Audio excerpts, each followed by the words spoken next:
Welcome to target सरकारी नौकरी। सफलता प्रैक्टिस सेट नंबर 13 डिस्कस करेंगे जूनियर शिक्षक भर्ती की तैयारी में। वीडियो को कीजिए लाइक और आज का पहला सवाल देखिए।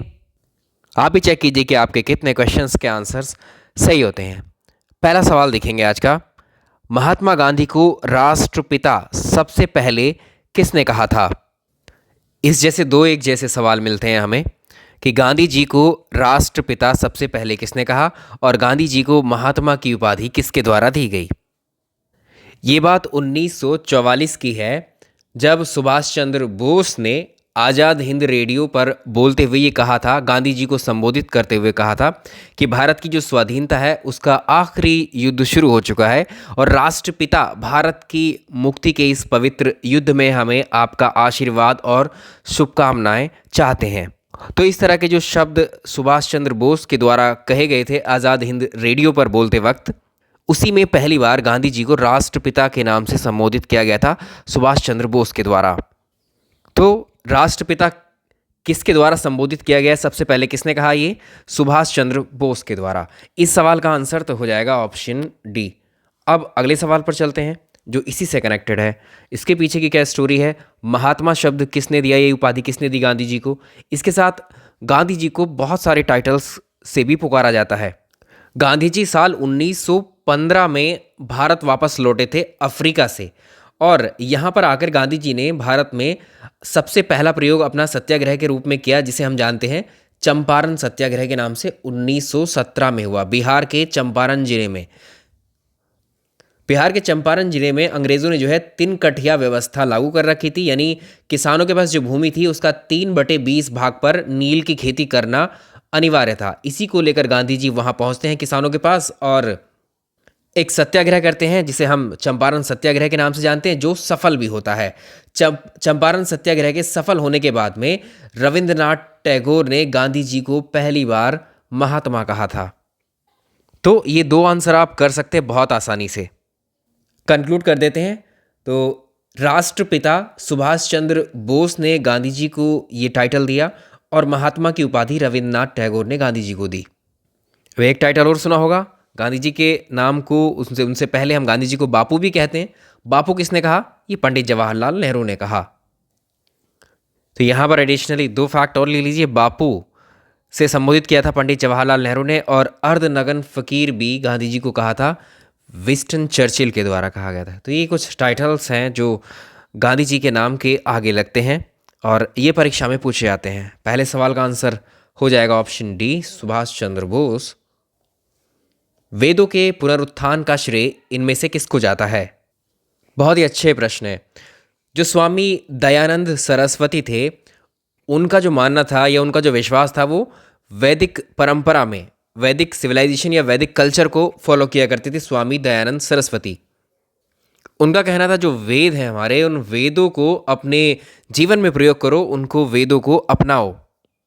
इसीलिए वो एक नारा देते हैं, पुनः वेदों की ओर लौटो, बैक टू दी वेदास। ये किसने दिया है? स्वामी दयानंद सरस्वती ने। इन्हीं को कहा जाता है वेदों का पुनरुत्थान करने का श्रेय किसको है? स्वामी दयानंद सरस्वती को। Option C. एडिशनली रिवीजन करवा देते हैं आपका, क्योंकि ये आधुनिक भारत के इतिहास का हिस्सा है तो यहाँ से प्रश्न ज़्यादा पूछे जाएंगे आपसे। जो स्वामी दयानंद सरस्वती थे, स्वामी दयानंद सरस्वती पर बेस्ड कई सारे प्रश्न पूछे जाते हैं आपकी परीक्षाओं में।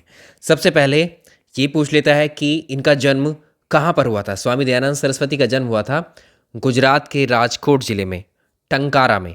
और इनका जो मूल नाम था या इनके बचपन का नाम था मूलशंकर, और इन्होंने ही नारा दिया था वेदों की ओर लौटो, बैक टू दी वेदास। तो ये सब दयानंद सरस्वती के नाम के प्रश्न हैं। इन्हीं को भारत का मार्टिन लूथर भी कहा जाता है। और इम्पॉर्टेंट प्रश्न है, आर्य समाज की स्थापना भी स्वामी दयानंद सरस्वती के द्वारा की गई थी 10 अप्रैल 1875 में बम्बई में की गई थी। और दयानंद सरस्वती पहले व्यक्ति थे जिन्होंने स्वराज शब्द का इस्तेमाल किया था। इसी प्रश्न में स्वामी विवेकानंद भी ऑप्शन में है। तो स्वामी विवेकानंद के बचपन का नाम पूछता है, आंसर होगा नरेंद्रनाथ। किसके बचपन का नाम है? स्वामी विवेकानंद के। और रामकृष्ण परमहंस कौन थे? तो विवेकानंद के, ये स्वामी विवेकानंद के गुरु हुआ करते थे रामकृष्ण परमहंस। चलिए, इतनी जानकारी काफ़ी है, नेक्स्ट चलते हैं। साइनोकोबालमीन इनमें से किसका रासायनिक नाम है? कौन से विटामिन का रासायनिक नाम होता है साइनोकोबालमीन? चलिए, इनके रासायनिक नाम पर एक प्रश्न अवश्य ही बनता है परीक्षा में। विटामिन सी को बोलते हैं हम एस्कॉर्बिक एसिड, विटामिन बी 2 को बोलते हैं हम राइबोफ्लेविन, और विटामिन बी 6 को हम कहते हैं, इसका नाम है विटामिन बी 6 का नाम होता है पायरिडॉक्सिन, और विटामिन बी 12 को बोलते हैं साइक्लोकोबालमीन। तो इसमें आंसर क्या होगा? विटामिन बी 12 इसका सही आंसर होगा। ऐसे ही विटामिन ए को पूछता है, विटामिन ए का रासायनिक नाम होता है रेटिनॉल, विटामिन बी 1 का नाम होता है थाइमीन।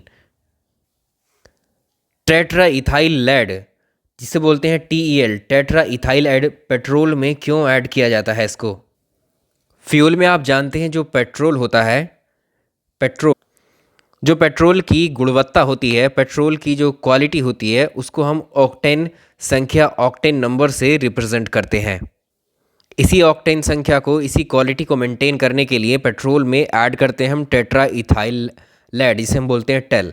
तो ये जो है एंटी नॉकिंग एजेंट होता है, ये जो है अपस्फोटन दर को बढ़ाने के लिए इसमें ऐड करते हैं पेट्रोल के अंदर से।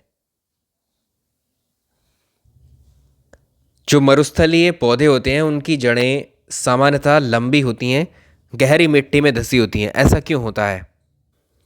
तो जिन मरुस्थल जैसी जगहों पर जहाँ पर जल की कमी होती है, ऐसी जगहों पर जो वनस्पतियाँ, जो पेड़ पौधे होते हैं, वो क्या करते हैं, जल उनको चाहिए होता है, तो जल की खोज में जो रूट्स जो है अंदर गहराई तक जाने लगती हैं मिट्टी के अंदर, तो ये अंदर 10-12 मीटर तक भी गहराई में पहुंच जाती हैं आराम से। तो मरुस्थलीय पौधों की जो जड़ें होती हैं वो लंबी होती हैं, क्योंकि जड़ें जो हैं पानी की तलाश में लंबी होती चली जाती हैं, मिट्टी में गहराई में चली जाती हैं पानी के अवशोषण के लिए।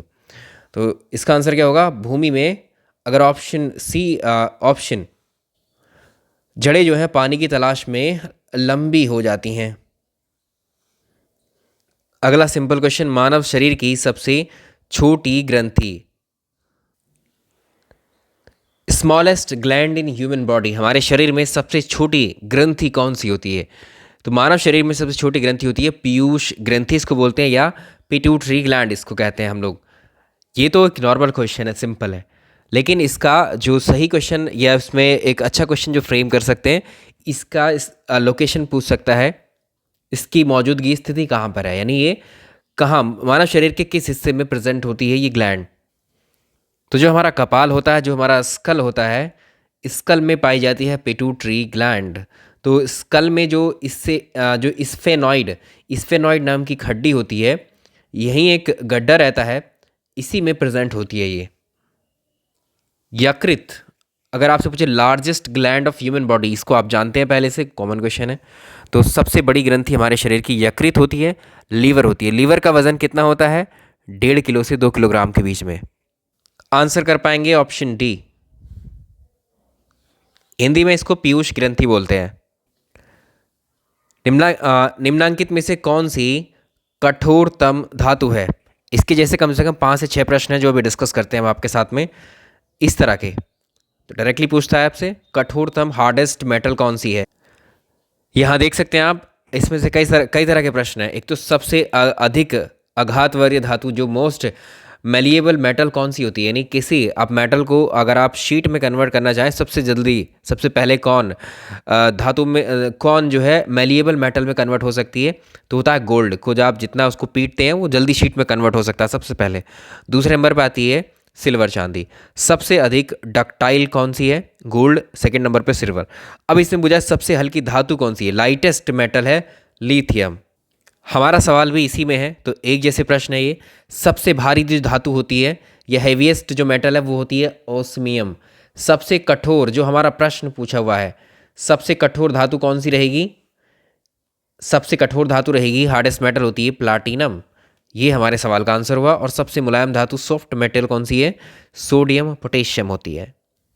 आंसर कर सकते हैं, कठोरतम, हार्डेस्ट, प्लैटिनम होती है, ऑप्शन सी। जो धातु होते हैं, मेटल्स के टुकड़ों को जब आप टाँका लगाते हैं तो उसमें एक सोल्डर वायर का इस्तेमाल करते हैं, वो किस चीज़ का मिश्रण होता है? टाँके को इंग्लिश में हम सोल्डर बोलते हैं। ये मिश्रण होता है एक तो टिन का और शीशे का, टिन का और शीशे का मिश्रण होता है ये। ऑप्शन बी सेलेक्ट कर सकते हैं आप। कंपोजिशन भी पूछ सकता है। इसमें 32% तो होता है टिन और 68% होता है इसमें सीसा। नेक्स्ट, निम्नांकित में से किस एक युद्ध में एक पक्ष के द्वारा पहली बार भारत में तोपों का प्रयोग किया गया था? तो ये सवाल अलग तरह से पूछा हुआ है और इस सवाल को आप जानते हैं, ये था पानीपत का फर्स्ट बैटल। पानीपत के फर्स्ट बैटल में यूज़ हुआ था और ये युद्ध हुआ था 1526 एडी में। तो इसमें एक तरफ थी बाबर की सेना और दूसरी तरफ इब्राहिम लोदी की सेना थी। बाबर और इब्राहिम लोदी के मध्य लड़ा गया था पानीपत का प्रथम युद्ध और इसमें सबसे पहली बार सेना बहुत थी इब्राहिम लोदी के पास, लेकिन जो बाबर था इसके पास तोपखाने थे, तोपची थे इसके, तो इसने युद्ध में सबसे पहली बार यहाँ तोप का इस्तेमाल किया, तोप के गोले दागे और पूरी सेना को इब्राहिम लोदी की हरा दिया जाता है इसी से। तो भारत में एकदम नया था तोपों का इस्तेमाल, किसी को अंदाज़ा नहीं था। इब्राहिम लोदी की जो सेना थी उसको अंदाज़ा नहीं था कि इस तरह के भी वेपन्स हैं, तो उसकी सेना हार जाती है पानीपत के प्रथम युद्ध में। तो इसी में पहली बार जो है तोपों का इस्तेमाल किया गया था। टोपरा और मेरठ से 2 अशोक स्तंभ दिल्ली कौन लेकर के आया था? हमने डिस्कस किया था। अशोक के जो अभिलेख हैं वो सबसे प्राचीन अभिलेख हैं भारत में। तो अशोक ने 14 तो लिखवाए थे शिलालेख और 7 थे उसके स्तंभ लेख। तो यहाँ पर स्तंभों के बारे में ही डिस्कशन है, क्वेश्चन जो है।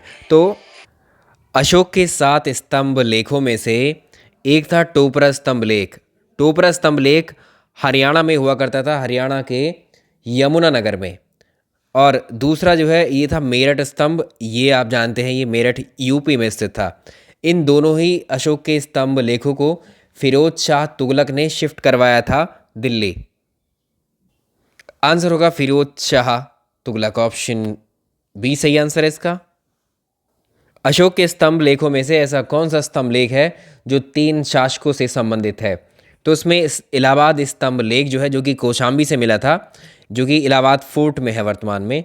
तो इलाहाबाद स्तंभ जो है वो 3 शासकों से संबंधित है, एक तो अशोक से, समुद्रगुप्त से, जहांगीर से, ये भी याद रखेंगे। मिलिंद पन्हो इनमें से क्या है? मीनांडर नाम का एक राजा हुआ करता था। मीनांडर नाम का एक राजा था। इसको जो है बौद्ध धर्म में काफ़ी रुचि थी। बौद्ध धर्म को लेकर इसके काफ़ी सारे प्रश्न इसके दिमाग में उठते थे।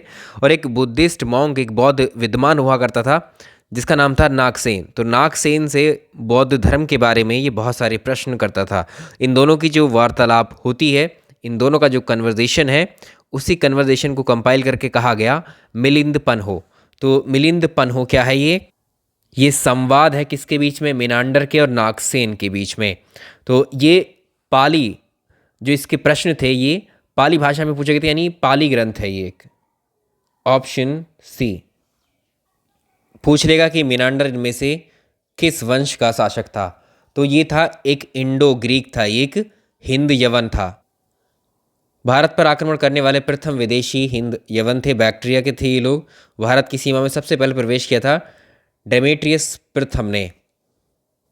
और इनमें मीनांडर जो था सबसे प्रसिद्ध हिंद यूनानी शासक हुआ करता था। ये बौद्ध धर्म को अपनाना चाहता था, उसके लिए ये नागसेन से संवाद करता है और इसी संवाद को बौद्ध ग्रंथ मिलिंद पन्हो में बौद्ध भिक्षु नागसेन और मीनांडर के बीच में वाद विवाद का उल्लेख किया गया है।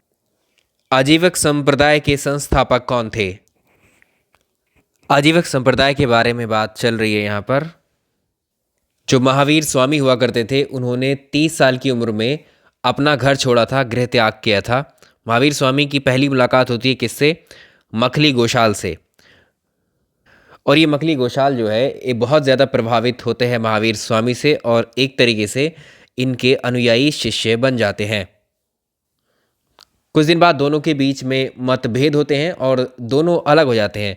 इस तरह से अलग होने के बाद में जो मखली गोशाल हैं,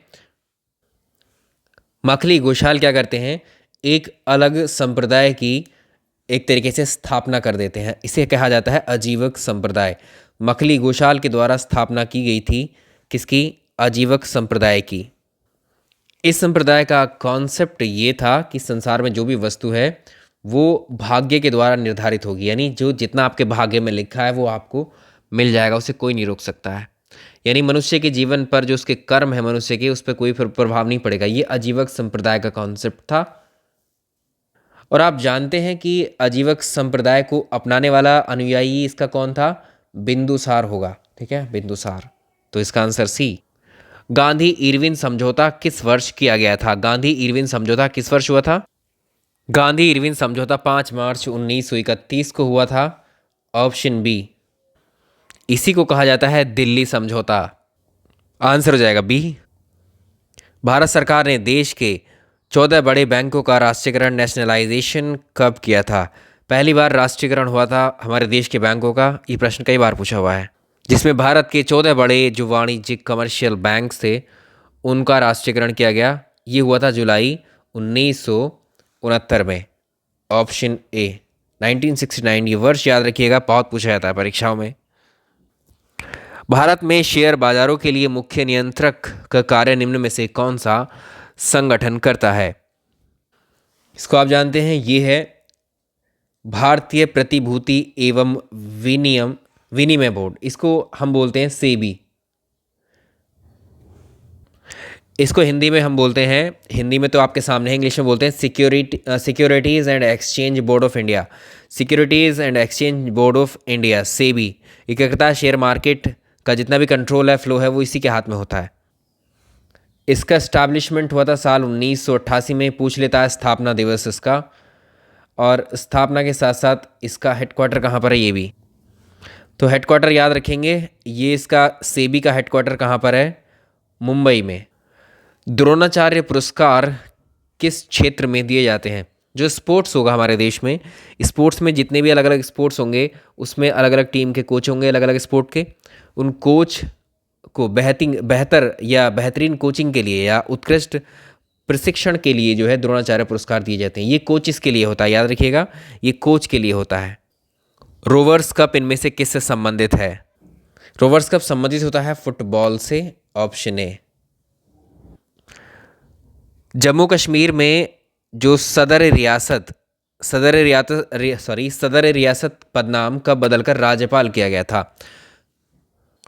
आज़ादी के बाद भी जम्मू कश्मीर की स्थिति अगर आप देखोगे, आज़ादी के बाद जम्मू कश्मीर में राज्यपाल की जगह जो है सदर रियासत को दी जाती थी और मुख्यमंत्री की जगह वज़ीर आज़म।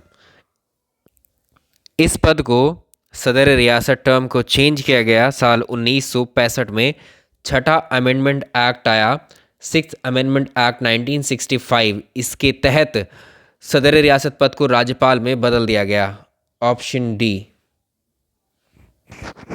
गाय और भैंस के थनों में दूध उतारने के लिए किस हार्मोन की सुई लगाई जाती है? तो ये आपको पता ही होगा, ये होता है ऑक्सीटोसिन। ऑप्शन बी है ऑक्सीटोसिन।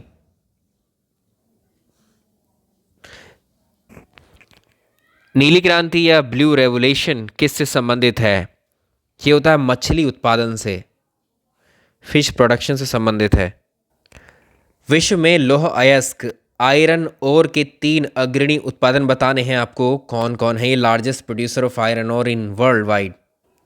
आयरन ओर का या लौह अयस्क का प्रोडक्शन सबसे ज़्यादा वर्ल्ड वाइड करते हैं 3 देश, ऑस्ट्रेलिया, ब्राज़ील और चाइना। ये डिक्रीजिंग ऑर्डर है इनका। ठीक है, सबसे ज़्यादा ऑस्ट्रेलिया में, फिर ब्राज़ील में, फिर चाइना में। अगला देखिए, वेम्बनाड झील कहाँ पर है? वेम्बनाड झील कहाँ पर स्थित है? केरला में है ये झील। बरमूडा ट्रायंगल की लोकेशन आपको बतानी है, बरमूडा ट्रायंगल कहाँ पर स्थित है? याद रखिएगा, ये होता है कहाँ पर? उत्तरी अटलांटिक महासागर में, नॉर्थ अटलांटिक ओशन में है इसकी लोकेशन। उत्तरी अटलांटिक महासागर में ये एक ऐसा ट्रायंगल है, एक ऐसी जगह है, यहाँ पर अगर कभी प्लेन गुजरते हैं इस एरिया से तो वो एक धुंध के कारण या कुछ तूफान के कारण इस एरिया से बाहर ही नहीं निकल पाते, डूब कर यहीं पर ख़त्म हो जाते हैं और यहाँ के बाद में कुछ पता ही नहीं लग पाता है। तो ये कॉन्सेप्ट है बरमूडा ट्रायंगल का। बहुत सारे जहाज, शिप्स और जो एरोप्लेन्स जो है इसी ट्रायंगल वाले एरिया में समा गए थे जब इस क्षेत्र से वो गुजर रहे थे, इस महासागर से, जिनका आज तक भी कुछ अता पता नहीं है। और इस पर बहुत सारी थ्योरीज, बुक्स आई हैं, बहुत सारी स्टोरीज लिखी जाती है इसके ऊपर। जो अटलांटिक महासागर है, नॉर्थ अटलांटिक महासागर, इसमें 3 देश हैं। एक तो है फ्लोरिडा, पुआर्तो रिको और बरमूडा। इन तीनों देशों के इस क्षेत्र को ट्रायंगल बोला जाता है, बरमूडा ट्रायंगल। और इसका आंसर है ऑप्शन। पायरोमीटर निम्नलिखित में से किसको नापने के लिए प्रयोग किया जाता है? जो हाई टेम्परेचर होते हैं, हाई टेम्परेचर के मेजरमेंट के लिए पायरोमीटर यूज़ करते हैं। निम्नांकित ऊर्जा रूपांतरणों में से किसके द्वारा प्रकाश संश्लेषण की क्रिया संपादित होती है? जो फोटोसिंथेसिस होती है हमारी प्रकाश संश्लेषण क्रिया में, जो केमिकल एनर्जी है, जो आपकी सनलाइट है या सन की जो एनर्जी, सोलर एनर्जी है, वो केमिकल एनर्जी में चेंज होती है। ठीक है, तो इससे प्राप्त होने वाला जो सूर्य का प्रकाश है, ये सूर्य से जो ऊर्जा मिली, सौर ऊर्जा, इसका रासायनिक ऊर्जा में रूपांतरण होता है, ट्रांसफॉर्मेशन होता है। ये ऑप्शन सही रहेगा। भारतीय संविधान के अनुच्छेद 344 के अंतर्गत, इसके तहत प्रथम निम्नांकित राजकीय भाषा आयोग का गठन कब हुआ था? ये सवाल हम कर चुके हैं, किसमें संविधान के प्रैक्टिस सेट में करवाया था, राजभाषा वाले चैप्टर में। तो ये थे 1955 में किया गया था, बीजी खैर की अध्यक्षता में। भारत के प्रत्येक नागरिक का ये कर्तव्य होगा कि प्राकृतिक पर्यावरण का संरक्षण और सुधार करे। तो ये ड्यूटी है, ठीक है, ये फंडामेंटल ड्यूटी है भारत के हर नागरिक की। तो ये कथन जो है भारत के संविधान के किस आर्टिकल में मेंशन किया गया है? अच्छा सवाल है। ये आर्टिकल 48A में होता है और ये आर्टिकल 51 में भी है, आर्टिकल 51A में भी है। तो वहाँ ये फंडामेंटल ड्यूटीज़ में है। इस सवाल को थोड़ा ढंग से समझते हैं। देखो, इसको हटाते हैं अभी यहाँ से।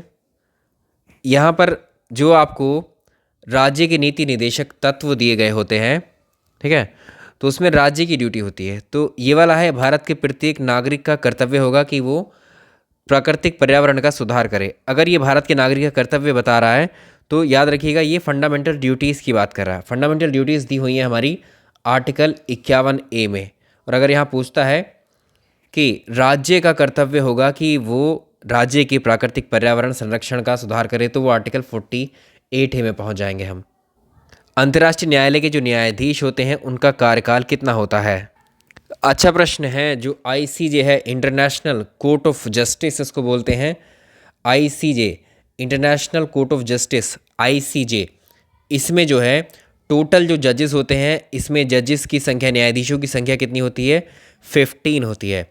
और इसमें 15 जजों के साथ में जो टर्म ऑफ ऑफिस होता है इनका, वो 9 वर्ष का होता है। ठीक है, न्यायाधीशों का कार्यकाल 9 वर्ष का होता है। जो यूनाइटेड नेशन था, संयुक्त राष्ट्र संघ की स्थापना 24 अक्टूबर 1945 को की गई थी और इसके 6 मेन ऑर्गन थे। उन्हीं में से एक ऑर्गन था, इसका अंग था ICJ, international court of justice. इसका आपसे पूछता है तो इसका जो हेडक्वार्टर है ICJ का, वो कहाँ पर है? हेडक्वार्टर इसका हेग में है। हेग कहाँ पर है? ये नीदरलैंड में। तो जिस तरह से हमारे देश में अगर आप देखोगे सबसे छोटे कोर्ट होते हैं डिस्ट्रिक्ट कोर्ट, ठीक है, कचहरी, डिस्ट्रिक्ट कोर्ट से ऊपर आते हैं हाई कोर्ट से हमारे देश में सर्वोच्च कोर्ट होता है सुप्रीम कोर्ट, ठीक है, ये राष्ट्रीय स्तर पर हो गया। अब इंटरनेशनल पर आता है ICJ, international court of justice, यानी विश्व का सबसे बड़ा कोर्ट होता है ये ICJ। इसमें दो देशों के बीच में जो विवाद होते हैं, विवादों के जो केसेस हैं, इसमें सुनवाई होती है वहाँ। तो ये रहा हमारा आज का ये प्रैक्टिस सेट। इसमें इतने क्वेश्चंस डिस्कस करेंगे। आप लोग पूछ रहे हैं कि आपकी परीक्षा कब तक होगी? ये देखिए, मई में तो ये पॉसिबल नहीं लग रहा है। अभी मई में ये परीक्षा शायद नहीं हो आपकी, कंडीशन वैसे ही बेकार होती जा रही हैं अभी।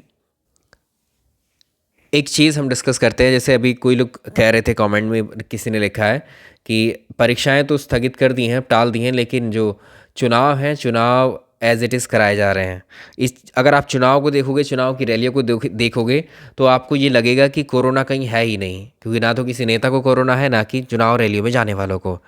लेकिन जब आप अगर अस्पतालों का रुख करते हो और डेली बहुत सारे इंटरनेट पर, सोशल मीडिया पर आप ऐसे वीडियोस देख ही रहे होगे जिसमें जो हॉस्पिटल्स की हालत हैं वो दिखाई देनी, पेशेंट्स की हालत दिखाई देनी। ऑक्सीजन का लेवल जब कम होता है पेशेंट पे, उसकी कितनी दिक्कत होती है, और ना बेड ना ऑक्सीजन की अवेलेबिलिटी कहीं है ही नहीं किसी हॉस्पिटल में। किसी भी पेशेंट को आप लेकर के चले जाइए। जब अस्पतालों का रुख करते हैं तो नज़र आता है कि हाँ एक बहुत बड़ी महामारी, बहुत बड़ी त्रासदी हमारे देश में भी है। लेकिन जब इलेक्शंस को देख रहे हो, पैरेलली चुनाव भी कराए जा रहे हैं, तो इन्हें देख के लगता है कि शायद मजाक है, कोई कोरोना नहीं है। लेकिन दोनों हकीकत हमारे सामने ही है। यहाँ एक चीज़ हमें ये समझ में आ रही है कि सरकार के लिए जो इम्पॉर्टेंट है वो चुनाव है, चुनावी रैलियाँ हैं। उत्तर प्रदेश में जब ये उत्तर प्रदेश में क्या बाकी जगहों पर भी पोस्टपोन किए गए हैं, एग्ज़ाम की डेट्स जो है स्थगित की गई हैं, तो इन पंचायत चुनाव की या और जो चुनाव चल रहे हैं देश के अलग अलग राज्यों में, उन चुनाव को क्यों नहीं आगे बढ़ाया गया, उनको क्यों नहीं रोका गया सडन? तो सरकार को यहाँ अपना हित ज़्यादा नज़र आ रहा है, कोई मतलब नहीं है पब्लिक से, जनता से, उसको किस तरह की भी परेशानी में चल रही है पब्लिक। इवन जो इलेक्शंस में जिनकी ड्यूटी लग रही है, जो सरकारी कर्मचारी हैं, वो भी कोविड पॉजिटिव है। समझ रहे हैं आप? न जाने कितनों की मौत हुई हैं, जो अभी मेरे जानने वालों में हैं। टीचर्स की मौत हुई हैं अभी कोविड की वजह से, जिनकी ड्यूटी इलेक्शन में लगी हुई हैं। क्या कर सकता है कोई? कुछ भी नहीं कर सकता। सिर्फ अपने हाथ में सेफ्टी है। अपने आप को रोक पाए तो ठीक है आप लोग, नहीं तो संक्रमण है, ये इन्फेक्शन है, एयर के थ्रू फैलता ही है, आपको पता ही है, कांटेक्ट में आने से फैलता है जिसको भी ये हैं चीज़ें। तो इसलिए ज़्यादा लोगों से मिलना जुलना अवॉइड ही कीजिए। भी हर दूसरे लोग को जो है वायरल है इस वक्त में, आप किसी की पहचान नहीं कर सकते। अभी केसेस आप देख रहे हो, 3-3 लाख केसेस डेली मिल रहे हैं। आप सोच रहे होगे कि केसेस कम है, ये केसेस कम नहीं है। इतनी तो जांच भी नहीं हो रही है हमारे देश में। अगर जांच प्रॉपरली की जाए ना, तो केस हर दूसरा आदमी जो संक्रमित मिलेगा इससे। तो अभी ये पीक टाइम चल रहा है, और ये पीक टाइम सुनने में आ रहा है कोरोना का कि नवंबर में भी रहेगा। सॉरी, नवंबर में नहीं, मई में इसका पीक चलेगा। अभी इंतज़ार करते हैं, तब तक अपनी सेफ्टी को बना करके रखना बहुत ज़रूरी है। ठीक है, आप स्वस्थ रहेंगे तो परीक्षाएं दे पाएंगे अगली आने वाली भी। चलिए, अपना ख्याल रखिए। इस वीडियो में हम इतना ही डिस्कस करेंगे। Thank you so much.